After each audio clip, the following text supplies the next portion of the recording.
आज थाना शक्तिनगर में आए हुए हैं। कलिंगा में चल रही भर्ती और अनियमितताओं को लेकर के, जैसा कि आपने लगातार आवाज़ उठाया, क्या कुछ कहना चाहेंगे? जी अतुल जी, मैं अरविंद कुमार दुबे हूँ, शक्तिनगर सोनभद्र उत्तर प्रदेश से। हम लोग विस्थापित संघर्ष समिति के बैनर तले जो है करीब 2-2.5 महीने से लिखा पढ़ी कर रहे हैं। सारे भारत के सभी सक्षम अधिकारियों को हमने लिख करके दिया था। 30 तारीख को हमारा धरना प्रदर्शन भी हुआ था खड़िया एनसीएल के सामने पे। तो वहाँ पे हम लोगों ने 10 दिन का समय दिया था और हमारा ज्ञापन लिया गया था। इंस्पेक्टर साहब थे यही शक्तिनगर के, कुमुद शेखर सिंह सर, और भी पुलिस के अधिकारी थे। खड़िया जो है सीजीएम साहब के प्रतिनिधि आए थे। तो उन लोगों ने कहा था कि हम इस बीच में बैठक करेंगे, वार्ता करेंगे और इस पर सकारात्मक पहल करेंगे। 3 तारीख को हम लोग सीएमडी साहब के पास भी मिलने गए, एनसीएल हेडक्वार्टर में मिस्टर बी साई राम के पास। उन्होंने भी वही बात कही कि हम विस्थापितों और प्रभावितों के लिए काफ़ी कुछ करेंगे। हम जो है कि कलिंगा के प्रोजेक्ट मैनेजर से बात करेंगे, वार्ता कराएंगे और जो जिसकी ज़मीनें गई हैं, जो परियोजना से सटे हुए घर गांव के लोग हैं, उनको अधिक से अधिक लोगों की भर्ती करवाएंगे। लेकिन दुर्भाग्य से ये लोग 40 किलोमीटर दूर को ला करके जो है कि भर्ती करवा रहे हैं। 27 मई को एसडीएम साहब आए थे, सीजीएम साहब थे, इंस्पेक्टर साहब भी थे शक्तिनगर के। हम लोग करीब 30-35 लोग थे, कई संगठनों के लोग थे और खड़िया का जो है कि कलिंगा के जो है प्रोजेक्ट मैनेजर और एचआर के अधिकारी थे, प्रशांत श्रीवास्तव जी थे। तो एसडीएम साहब ने पूछा था कि आपके यहाँ अभी तक कितनी भर्ती हुई है। तो कलिंगा के एचआर के लोगों ने बताया कि अभी तक 500 लोगों की भर्ती हो चुकी है। तो हम लोगों ने बताया, जब विरोध किया कि सर ये पूरी भर्ती बाहर के कर रहे हैं, 40-50 किलोमीटर दूर के लोगों का भर्ती हो रहा है और यहाँ परियोजना के विस्थापित और प्रभावितों का कुछ काम नहीं हो रहा है, एक भी उनको नहीं रखा जा रहा है। तो एसडीएम साहब ने साफ 50 लोगों के बीच में कहा था कि मैं इस पूरी भर्ती की जांच कराऊंगा।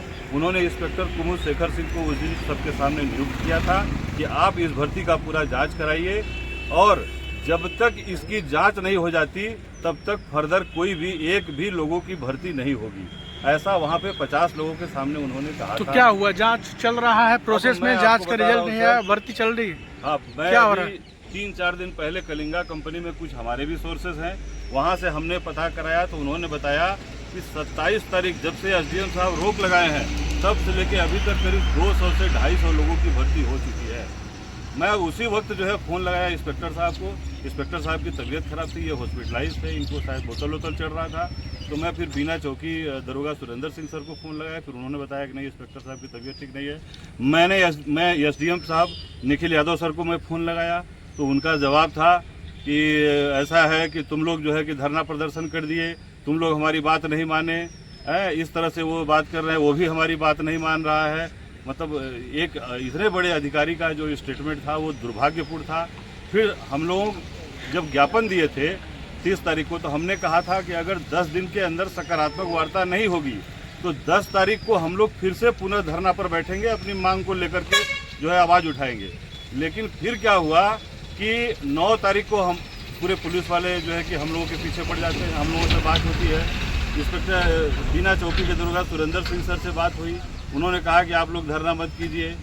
अनपरा में जो है कि सीआईडी विभाग के लोगों का फ़ोन आया, उन्होंने भी बोला कि आप लोग बैठ के वार्ता कीजिए। तो हम लोग मान गए।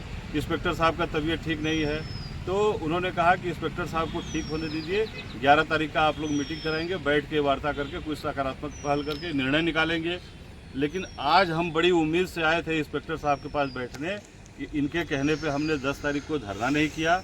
10 तारीख का धरना प्रदर्शन हमने रोका कि शायद इंस्पेक्टर सर और बीना चौकी दरोगा सुरेंद्र सिंह के माध्यम से कुछ पहल निकलेगी, कोई वार्ता निकलेगा, कुछ लोगों की भर्ती होगी। लेकिन दुर्भाग्य से अभी आधा घंटा हम लोग बैठे रहे इंस्पेक्टर सर के साथ, श्रीमान जी कुमुद शेखर सिंह के साथ। लेकिन इनका एक ही जवाब था कि मुझे ऊपर से जो आदेश है, एसपी साहब का मुझे आदेश मिला है कि कलिंगा में आप नहीं जाएंगे, कलिंगा के किसी भी काम में आप कोई इंटरफेयर नहीं करेंगे। अगर आप चाहते हैं कि मैं कलिंगा के लोगों से आपकी बात कराऊं, मध्यस्थता कराऊं और लोगों के भर्ती में आपका मदद कराऊं, तो एसपी साहब अगर मुझे निर्देश करेंगे तो मैं कुछ मदद कर सकता हूं, अन्यथा मैं कोई मदद नहीं कर सकता। सरकार भी कलिंगा प्रबंधन के आगे क्या कर रही है? क्योंकि जब सरकार के जो जिम्मेदार अधिकारी हैं वो तक नहीं बोलना चाहते हैं, क्या लगता है कि जो प्रबंधन है, सरकार है ऊपर से, उनका कोई प्रेशर है क्या अधिकारियों पर? सर आप बताइए कि 30 तारीख को हम लोग शांतिपूर्वक अपनी मांग को लेकर के बैठे थे। 50 साल एनसीएल यहाँ आए हुए हो गया। 50 साल में ऐसा पहली बार हुआ है जब जो है गरीब, अनुसूचित जाति के लोग, आदिवासी लोग और परियोजना के विस्थापित और प्रभावित अपने रोजी रोटी की मांग कर को लेके जाते हैं। उनमें महिलाओं पर और 36 लोगों पर 5-5 मुकदमा लाद दिया जाता है।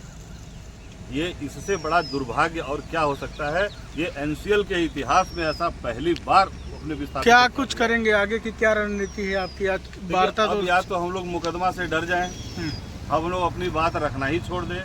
जिस तरह से हम लोगों को धमकी आ रही है, 27 तारीख को एसडीएम साहब खुद हम लोगों को धमकी दे के गए पूरा प्रेस कॉन्फ्रेंस में।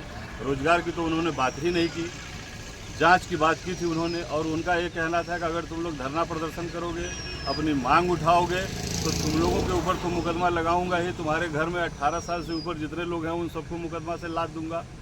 मुकदमा से लाद भी दिया हम लोगों को। तो ये बहुत ही दुखद है। भारत के लोकतंत्र पर हमला है, नागरिकों के मौलिक अधिकार पर हमला है। दुर्भाग्य है। आगे की लड़ाई किस तरीके से करेंगे आप? सर हम लोग देखिए, टूटेंगे तो नहीं, हम लोग झुकेंगे भी नहीं। कलिंगा में 500 से लेकर के सुन रहे हैं आज 800-900 भर्ती हो चुकी है। कलिंगा का जो प्रोजेक्ट मैनेजर है वो अपराधी है, वो 6 महीने का सजा याफ्ता मुजरिम है। सुने हैं वो हत्या भी कर चुका है। इस तरह का जो है परियोजना का जो प्रोजेक्ट मैनेजर है उसको जो है कि यहाँ के हमारा पुलिस महकमा संरक्षण दे रहा है। और जो रोजी रोटी की मांग करने आ रहे हैं वो SCCL में पहले कार्यरत थे, वो टर्मिनेटेड व्यक्ति है। उनको SCCL ने निकाल दिया है, 100 पन्ने की पूरी फाइल है उनकी। ऐसे व्यक्तियों का ये लोग संरक्षण कर रहे हैं और जो रोजी रोटी की मांग कर रहे हैं उसके ऊपर मुकदमा लगा रहे हैं। तो अपराधियों को संरक्षण दिया जा रहा है और गरीबों का शोषण किया जा रहा है।